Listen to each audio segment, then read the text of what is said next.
Thank you, Yates. We are coming back. We will ask some other questions about cancer.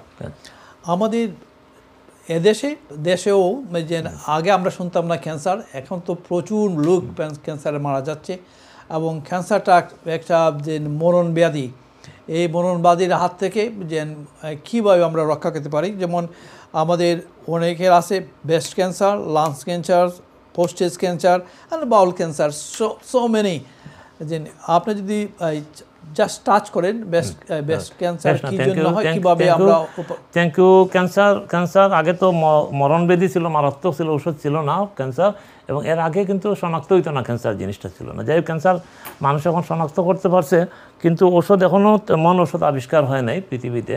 তো বিশেষ করে কিছু কিছু ক্যান্সার বলা হচ্ছে স্ট্রেস রিলেটেড হইতে পারে, চিন্তা থেকে হইতে পারে। আবার আমরা যে চিনি বেশি খাই, সাদা চিনি, এটা হলো হোয়াইট পয়জন। তো আমি এইটাই সাবধান করে দিতে চাই, আপনারা চিনি খাবেন না, চায়ে চিনি খাবেন না, সাদা চিনি খাবেন না। যদি খেতে হয় একটু গুড় খাইতে পারেন অথবা ব্রাউন সুগার খাইতে পারেন, যদি খেতেই হয়, না হওয়াটাই খুব ভালো। চিনি অ্যাভয়েড করবেন, তাহলে ক্যান্সার সেল চিনির অভাবে মারা যাবে। আবার চিনি যদি বেশি খান তাহলে এটা ক্ষতি হবে। আবার যদি অনেকে ধূমপান, সিগারেট বেশি খান, তাহলে সিগারেটজনিত কারণে বিভিন্ন ক্যান্সার হইতে পারে। আবার স্ট্রেস থেকেও ক্যান্সার হইতে পারে, দুশ্চিন্তায় ক্যান্সার হইতে। মেয়েদের যে ক্যান্সার যিনি বলছেন ব্রেস্ট ক্যান্সার, সেখানে এই চিন্তামুক্ত থাকতে হবে। এবং হোমিওপ্যাথিক কিছু ওষুধ আছে, কুনিয়াম, একটা কমন ওষুধ আছে কুনিয়াম, এটা যদি খান তাহলে ব্রেস্ট ক্যান্সার কমে যেতে পারে। আরও অন্যান্য ওষুধ আছে। একজন হোমিওপ্যাথি ডাক্তার ডায়াগনোসিস করবেন যে ওনার আর কী কী সিমটম আছে, এবং সেই লক্ষণ অনুযায়ী ওষুধ দিলে পরে ব্রেস্ট ক্যান্সারও কমবে। অপারেশন ছাড়াই যদি কমে যায় তাহলে তো ভালো, আর অপারেশনে যেতে হয় যদি, এটা তো বেশি রিস্ক এবং ক্ষতি। তো আমার মনে হয় হোমিওপ্যাথি ওষুধ সেবন ভালো। যদি কোনো মহিলা ব্রেস্ট ক্যান্সার ধরা পড়ে, তাইলে কিছু কিছু কমন ওষুধ আছে, একজন ডাক্তার, অভিজ্ঞ ডাক্তার যদি শনাক্ত করেন কী কী ওষুধ কাজ করবে, তাইলে ব্রেস্ট ক্যান্সার মারাত্মক কোনো ঝুঁকি না। আমার মনে হয় এটা খুব ঝুঁকি নয়। আর অন্যান্য ক্যান্সার যেগুলো আছে, কী বলছেন দ্বিতীয় ক্যান্সারটা, লাং ক্যান্সার, এটা খুবই মারাত্মক। সিগারেট যারা বেশি খায়, ধূমপান যারা বেশি করে, সাদা জর্দা তামাক যারা বেশি খান, অনেকে বলেন ক্যান্সার সাদা জর্দা খাইলেও হয়, না খাইলেও হয়, এটা কথা ঠিক না। আপনি হয় কি না হয় এটা বিষয় নয়, এই ক্ষতিকর জিনিসটা আপনি খাবেন না।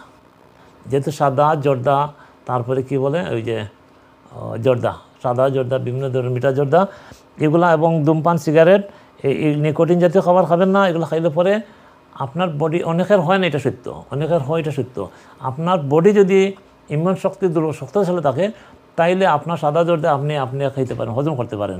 আবার সাদা জর্দা যদি আপনাকে উল্টা হজম করে ফেলে, তাইলে আপনি বিপদের মুখোমুখি হবেন।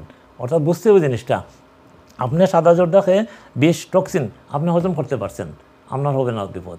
কিন্তু সাদা জর্দা যদি আপনাকে খেয়ে ফেলে, আবার বলছি, তাইলে আপনার নিশ্চিত নির্ঘাতভাবে ক্যান্সার আক্রান্ত হবেন। তাইলে এই জিনিসটা, মরণঘাতী জিনিসটা কেন হবেন, সাদা জর্দা, তারপরে কি মিঠা জর্দা, পান জর্দা ইত্যাদি ইত্যাদি, এগুলো না হওয়াটা ভালো। আর সিগারেট খাবেন কেন, ধূমপান না করে পানি খাবেন, বেশি করে পানি খাবেন, ফ্রুট খাবেন। যখন আপনার মনে হয় সিগারেটের কথা, তখন আপনি পানি খাবেন। এবং কয়েকটা ওষুধ আছে হোমিওপ্যাথিতে ধূমপান আকর্ষণ, অ্যাডিকশন বন্ধ করার জন্য, ধূমপান থেকে বিরত করার জন্য। সিগারেট জাতীয় ধূমপান অথবা আরও যদি কঠিন ধূমপান হয়, মারাত্মক ড্রাগ অ্যাডিক্ট যদি ছেলে মেয়ে, কিশোর কিশোরী, যুবক, যে কোনো বয়সের লোক যদি হয়, একমাত্র হোমিওপ্যাথিতে কিছু ওষুধ আছে, এগুলো সেবন করলে এই ধরনের অভ্যাস থেকে আপনি মুক্তি পাবেন, আপনার ছেলে মেয়ে মুক্তি পাবে। আমি নিশ্চিন্ত নির্দ্বিধায় বলতে পারি, আপনার ছেলে মেয়ে যদি ড্রাগ অ্যাডিক্টেড হয়, তাইলে হোমিওপ্যাথিক কিছু ওষুধ আছে, যেটা সেবন করে যদি 1 মাস, 2 মাস, 3 মাস মনোযোগ সহকারে বিশ্বাস করে, তাইলে সে আর ড্রাগ খাবে না, ইভেন সিগারেট খাবে না। সিগারেট তার মুখে তিতা লাগবে, সিগারেট বাদ দিয়ে দিবে। তো এগুলো গুরুত্ব দিবেন, বিশ্বাস করবেন, বিশ্বাসে মুক্তি মিলে। তাইলে যদি বিশ্বাস করেন, তাইলে একমাত্র হোমিওপ্যাথি ওষুধের দ্বারাই আপনার ছেলে মেয়ে, আত্মীয় স্বজন, বন্ধুবান্ধব যেই তো আপনাকে নিকটাত্মীয়, এগুলো বর্জন করে দেবে। ইভেন যদি সাদা জর্দা বেশি অভ্যাস থাকে, তাহলে হোমিওপ্যাথি ওষুধ দ্বারা এগুলো বন্ধ করা যাবে। আর সবচেয়ে বড় হলো আপনার উইল পাওয়ার, ইচ্ছাশক্তি। আপনাকে নিয়ত করতে হবে, আমি আজকে থেকে আর সাদা জর্দা খাবো না, এগুলো খাওয়া বদ অভ্যাস, খাওয়ার অভ্যাস হয়ে যায়। মানুষ যে সিগারেট খায়, বন্ধুবান্ধব পাল্লা খায়, অথবা বিভিন্ন ড্রাগ সেবন করে, হতাশাজনিত কারণে অনেকে করে।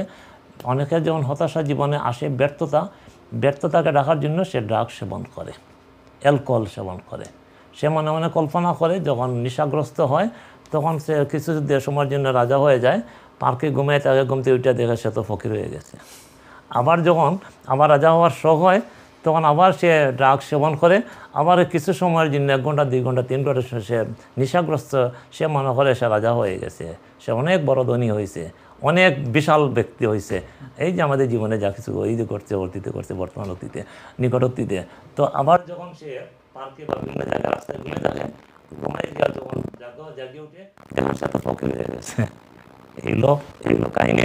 তো মানুষের কষ্ট বলার জন্য বহু মানুষ ড্রাগ সেবন করে, তো হতাশা থেকে মুক্তি পাওয়ার জন্য, কিন্তু সেখানে মুক্তি নাই। মুক্তির জন্য আপনার ইচ্ছাশক্তি, মনের দৃঢ়তা, নিয়ত এবং আপনার জন্য কিছু হোমিওপ্যাথি ঔষধ নির্ধারিত আছে। এগুলো খেলে পরে আপনার যে কোনো বয়সে টিনেজার ছেলে মেয়ে যদি থাকে, ভাই বোন যদি থাকে, তাইলে এই ড্রাগ সেবন থেকে সে রেহাই পাবে।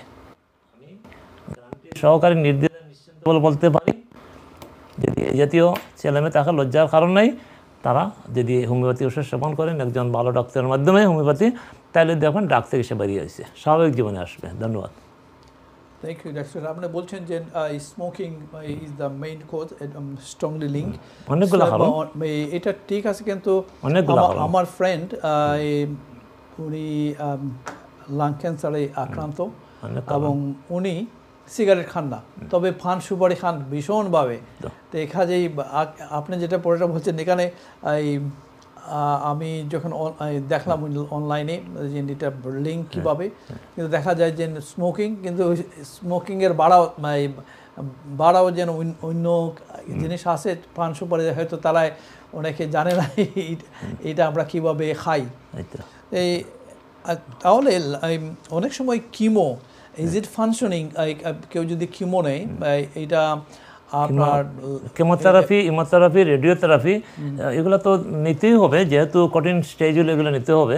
কিন্তু আগে যদি আপনি যদি সতর্ক হন, তাহলে ক্যান্সার হওয়ার সুযোগ নাই। আর প্রিলিমিনারি স্টেজ যদি হয়, এগুলো সাধারণ চিকিৎসা, এগুলো মুক্তি পাবেন। আসলে ক্যান্সার তখনই ধরা পড়ে লাস্ট স্টেজ, তখন অনেক কোনো ওষুধই কাজ করে না।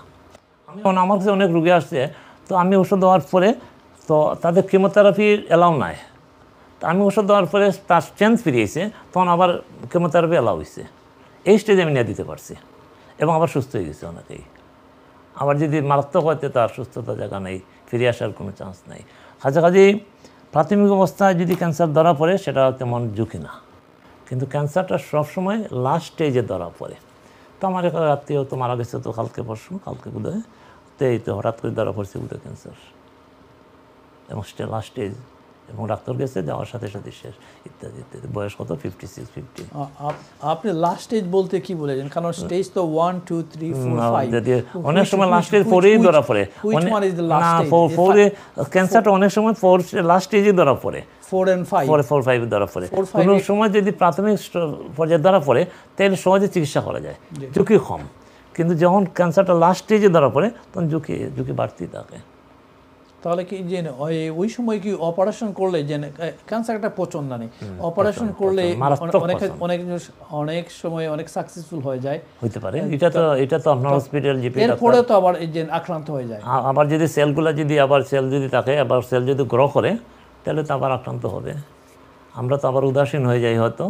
আবার দেখা গেলো একজন অসুস্থ হইলো, আবার সিগারেট শুরু করেছে, আবার জর্দা খাওয়া শুরু করে দিছে, আবার ঘন ঘন এক্সরে করা, রেডিয়েশন, এগুলো ক্ষতি।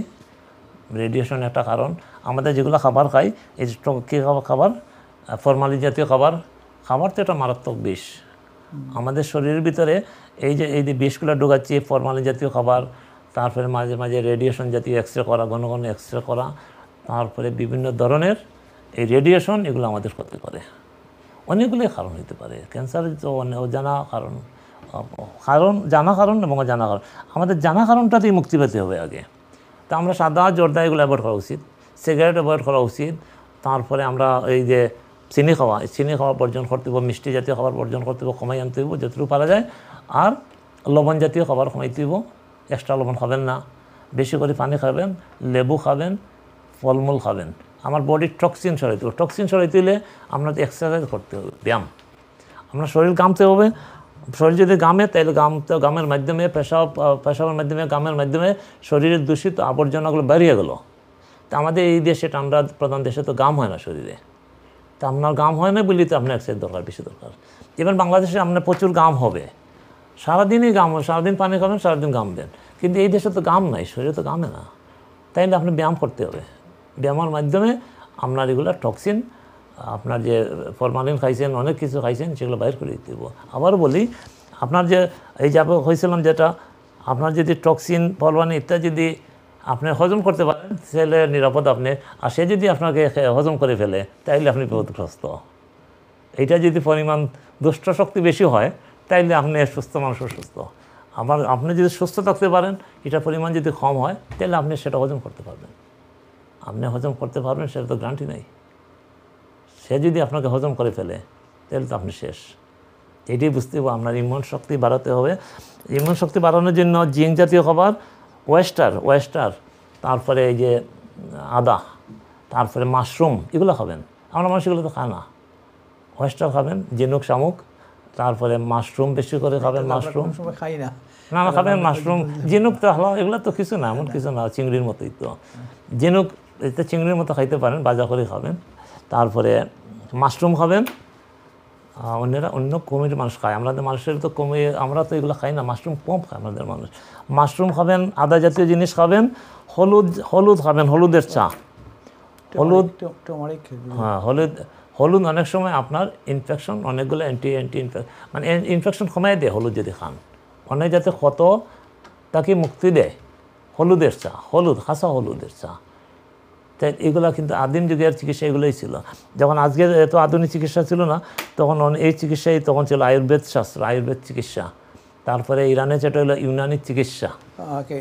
আমি কুইক, আমাদের এই সময় বেশি নাই, আমি আরেকটা কোয়েকশন থাকবে যে এই আমাদের পুরুষরা অনেক সময় মারা যায় পোস্টেজ ক্যান্সার সম্পর্কে আপনি এই টাচ করেন। এরপরে আরেকটা হবে গিয়া বাল ক্যান্সার। ধন্যবাদ। প্রোস্টেট ক্যান্সার বয়স যখন 60-70 হয়ে যায়, পুরুষদের প্রোস্টেট ক্যান্সার ঝুঁকি থাকে, সবার হয় না। আবার 40 বছর হইতে পারে, 50-60 হইতে পারে। প্রোস্টেট ক্যান্সার যদি হয় তাইলে প্রোস্টেট ক্যান্সারের কারণ কি এটা জানতে হবে, এবং কোলেস্ট্রল কমায় রাখতে হবে, চর্বি কমায় রাখতে হবে, বডির ওজন কমায় রাখতে হবে, এবং বেশি করে পানি খাবেন। আপনার আসলে আমরা অনেক সময় আমরা পানি খাই না, প্রস্রাব ঠিকমতো করি না, প্রস্রাব জমায়ে রাখি। আমাদের অনেকগুলো অভ্যাস আছে, বাদ অভ্যাস, এগুলো বর্জন করতে হবে। অনেকে পেশাবে ধরছে, পেশাবে যায় না, ওবেলা করে 3 ঘন্টা পরে পেশাবে যায়, পানি খায় না, পানি খাওয়ার দরকার পানি খায় না। তো এই জিনিসগুলো আপনার যে অভ্যাসগুলো সঠিকভাবে আপনার জীবন যাত্রা প্রবাহ আপনার সঠিকভাবে নিয়ন্ত্রণ করতে হবে। যদি করেন, আরও কিছু বাদ অভ্যাস, বাদ আমল আছে মানুষের, এইসব জায়গাতেই আপনি বাঁচিয়ে থাকতে হবে। অর্থাৎ আপনার সৎ যুক্তি, সৎ চিন্তা, সৎ কর্ম, আপনি সঠিক পথে জীবন যদি পরিচালিত করেন, তাইলে হ্যানিম্যানের বাসায় এবং হোমিওপ্যাথিক থিওরি মতে আপনার যদি কুচিন্তা থাকে এবং কুকর্মে যদি লিপ্ত হন, তাইলে আপনার অসুখ বিসুখ আসবেই শরীরে, আপনি পরাজিত হবেন। তাইলে কুচিন্তা এবং কুকর্ম থেকে আপনি বাঁচিয়ে থাকবেন। হালাল আয়, হালাল উপার্জন, সৎ চিন্তা, সৎ যুক্তি, অন্যের উপকার করবেন, গিবত গাওয়াতে বাদ দিবেন, অন্যের গিবত। অর্থাৎ আমরা মানুষের অভ্যাস সবসময় অন্যের খারাপ দিকটি প্রচার করে। অনেক লোক দেখছি, শিক্ষিত লোক, এরা মানুষের গিবত করে, অর্থাৎ বাদ জিনিস তুলে ধরে। আমাদের টাইম কমে আসছে। আমরা thank you viewers for watching our health programme. আপনারা যারা এই দেশ বিদেশ থেকে আমাদের প্রোগ্রাম দেখছেন, আয়ন টিভির পক্ষ থেকে আমি ইমরান হোসেন চৌধুরী আর আমার সম্মানিত গেস্ট ডক্টর কনসালটেন্ট গিয়াসউদ্দিন আহমদের পক্ষ থেকে আপনাদের জানাচ্ছি আবারও সালাম, শুভেচ্ছা। আপনারা আগামী সোমবারে আমাদের অনুষ্ঠান দেখবেন, এই প্রত্যাশা নেই আমি আজকের অনুষ্ঠান শেষ করলাম।